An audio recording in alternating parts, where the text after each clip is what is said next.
All right. So integration challenges. A lot of these challenges are for Business Central as a whole. Being on-premise doesn't make a huge difference beyond the networking and security differences between a hosted environment and on-prem.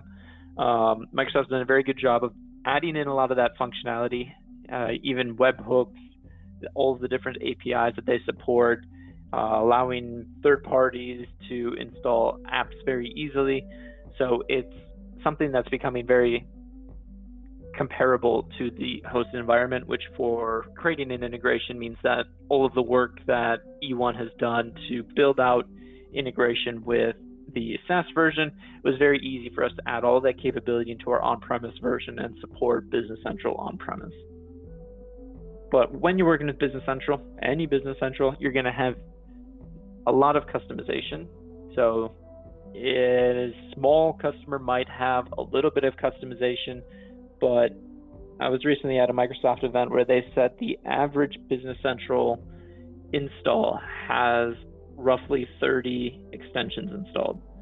So those would be all of the base apps, which is probably about 5 or 6.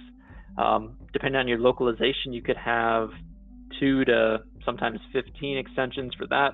Then you have extensions for your vertical, extensions from the partner, and they quickly have a lot of customizations, and it's starting to make every Business Central environment look slightly different. That means from an integration standpoint, exactly what we have access to, what we need to be able to create and update is going to be slightly different from one customer to the next. There's a lot of API options. If you sit through one of the integration sessions from Microsoft, they're going to talk about using the standard APIs for the most part, API v2, but then it quickly becomes, we still support OData v4, we no longer support SOAP, but you can build your own custom APIs. They're not on v2, but you can have a v2 version, and it quickly becomes complex. There's a lot of APIs out there, and what we've done with our connectivity is really streamline that for you, giving you the capability to use all of them, but guiding you to the best API to use for the requirement that you have. Then we have the different object types. Pages, queries, and webhooks are all of the objects that we can work with inside of Business Central. So pages allow us to pull data out, push data in. Queries allow us to access and run SQL queries in an optimized way against Business Central. And then webhooks for those real-time integrations when, as soon as the stock changes in Business Central, I want to trigger that stock change in my web shop. So webhooks are going to give us that capability. So anytime that we start to talk about integration, the first thing that the partner is going to say is, all right, I'm going to send this by my developer, which has been the practice since the old nav days. It's been going on for 20 years now. This is the standard process. You bring it to the developer says, okay, I'll take a look at their API, I'll figure out what it would be. They come up with a estimate, say, here's how long it's going to take me to do it, and they pass it over, and it goes through the normal dev process. The complication with that is in this blue box. If you're going to do custom development for an integration, it gets complex very quickly. So how do you handle when the data is coming all the time, different times a day? You need to do updates. If we're talking an on-premise deployment, it might mean that due to other infrastructure requirements, they have to do nightly refreshes or backups, which bring down the server temporarily. What happens when that occurs? All of the different objects that they need to build, do they need to leverage outside things to get around limitations of AL?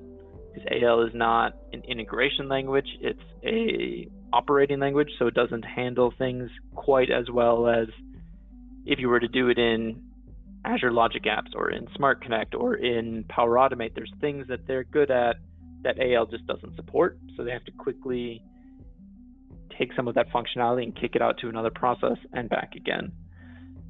So when we talk about doing integration using the eOne platform, it's about telling that developer, here's the spec, here's what we require.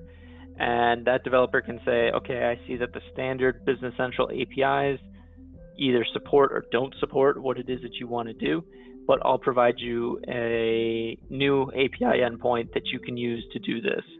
So if, for instance, there's some custom fields on the customer card, we're just asking that developer to provide a new page that exposes those custom fields, and then we can work with it.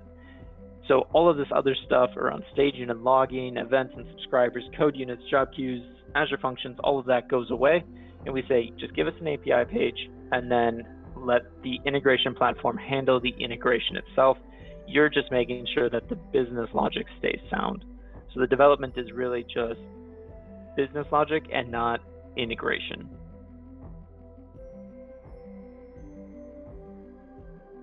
So an overview of the eOne iPaaS, what it is, how it works. So the value of it is really to reduce consultancy and in some cases also reduce development time and streamline the go-to-market for customers. So when you have a new requirement for building out an integration, we're finding that typically the implementation cost is about 25% less versus custom development, but then the ongoing maintenance of that custom dev quickly outpaces a subscription like Smart Connect. So having that discrepancy between the two helps to justify the scenario. No custom code, so everything that we do is just using those APIs. So the integration itself is not custom code. The only custom code that you may need to do is add in a new API page if the standard ones don't work for us. It's not a terribly common scenario, but if it's required, that would be the only customization required. We have a fully on-premise deployment. This one's huge. We're the only ones in the market that have this. So for Business Central, we can install a local application behind your firewall that's able to interact with Business Central and other local on-premise tools. And it can also, if you open your network to allow us to make outbound calls, we can call out to Shopify, call out to Salesforce, or wherever else it is that data needs to go. So by doing all of the data manipulation, transformation, logging, everything on-premise behind the firewall, it's a lot easier from a compliance standpoint, from a networking standpoint, versus trying to open it up and run everything through a logic app in the cloud and pump data back and forth. It's a lot cleaner to just do it on the local network. And then we just handle the complexities. So we're taking all of that complexity out of your custom scripts, out of custom AL code, and handling it with simple lookups, simple calculations within the eOne iPaaS, so that the complexity is all handled in one place. The integration is handled from the platform and not hidden in lines of custom code that need to be debugged.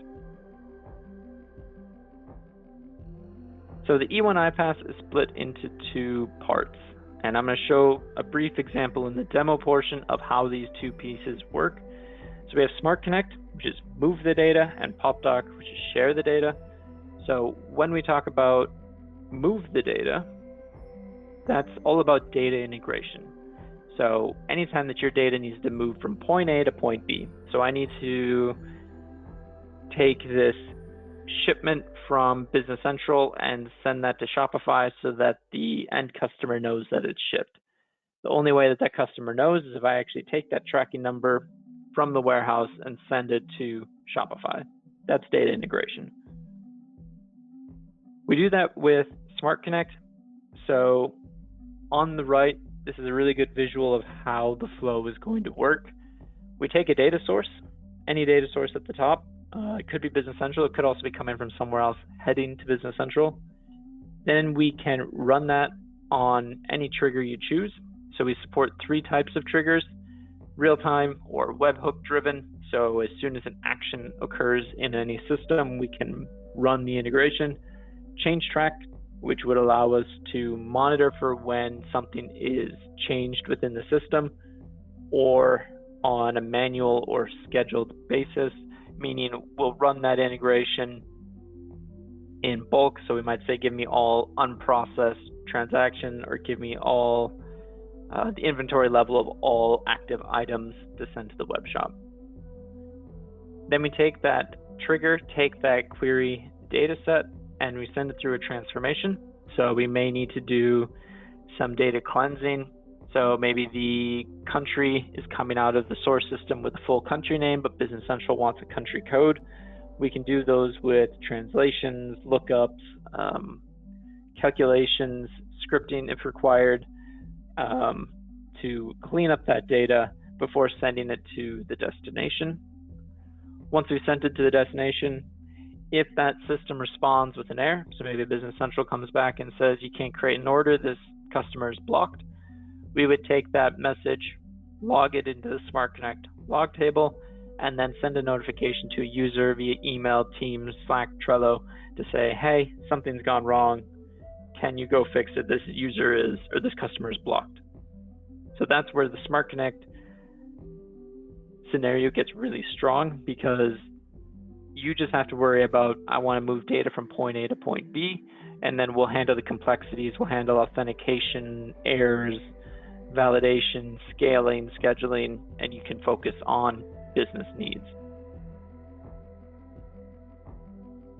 The other half, the share the data, is virtual integration.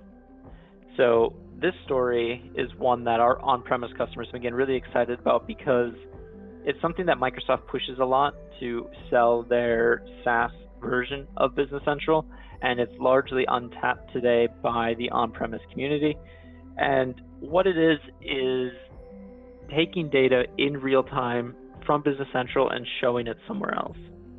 So the scenario that Microsoft has been showing is they can take their standard B2 APIs and embed them as virtual tables in CRM, in the Dataverse. It looks really cool. It's going to be a functionality that works great with Business Central Online. It works great with just Dynamics CRM Online. And every time that a user wants to view data, they can open up a customer and it'll pull live data out of Business Central. It looks cool, but it's very narrow. It's very polished to one specific scenario. It doesn't handle customization or on-premise systems very well. So for those scenarios, we have PopDoc. So PopDoc didn't give us table-level access to anything in Business Central on-premise. We can combine that with any other data we need. So if I wanted to combine that with my warehouse management system, maybe I want to add in a couple of extra SQL tables, or maybe some online Shopify or CRM data. We can add all that data together and create powerful lists, reports for users to be able to use, and then embed that directly in a system. So the scenario I'm going to show with PopDoc later is taking a live feed of my on-premise Business Central data and showing it in my CRM system. So I don't need to pump a bunch of data all day into this system. When a user wants to see, hey, what orders has my customer placed in the last week, they can just open up the customer and that data will pull from your on-prem BC in real time. So it's a really powerful option.